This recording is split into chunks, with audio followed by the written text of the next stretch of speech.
Masya Allah, kamu belum tahu fakta ini. Bilal bin Rabah, seorang budak hitam di Makkah.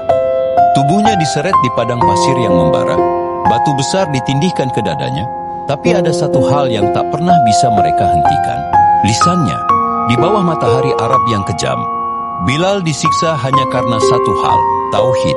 Setiap cambukan datang, kaumnya menuntut satu kata saja, ingkari Allah. Tapi yang keluar justru kalimat yang bikin mereka murka. Ahad, Ahad. Sejarah mencatat Bilal diseret di pasir panas, dadanya ditekan batu raksasa. Secara logika, manusia normal akan berteriak kesakitan. Tapi Bilal justru mengulang satu kata. Para sejarawan menyebut ini keteguhan iman yang ekstrim, tubuh hancur, keyakinan tak retak. Dan Al-Quran sudah mengingatkan ini sejak awal. Apakah manusia mengira bahwa mereka akan dibiarkan berkata, kami telah beriman, sementara mereka tidak diuji? Dan sungguh kami telah menguji orang-orang sebelum mereka. Quran Surah Al-Ankabut ayat 2 dan 3. Bilal bukan sekadar bertahan, dia dimuliakan. Rasulullah SAW bersabda, wahai Bilal, ceritakan kepadaku amal yang paling engkau harapkan pahalanya, karena aku mendengar suara langkah kakimu di surga. Hadis riwayat Bukhari dan Muslim. Bilal membuktikan satu hal, Islam tidak diukur dari suara teriakan, tapi dari lisan yang tetap mengingat Allah saat dunia menyakitimu.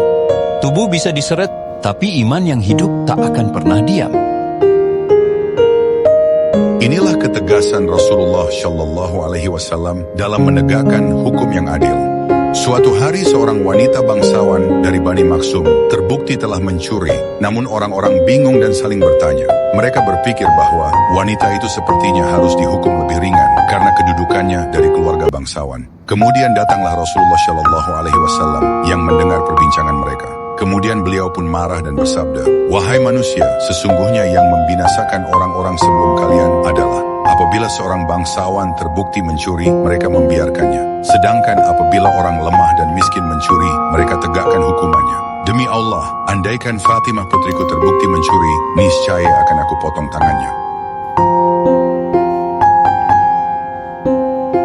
Tahukah kalian ternyata masih ada seorang sahabat Nabi Muhammad Shallallahu Alaihi Wasallam yang masih hidup hingga saat ini? Tahukah kalian siapa beliau?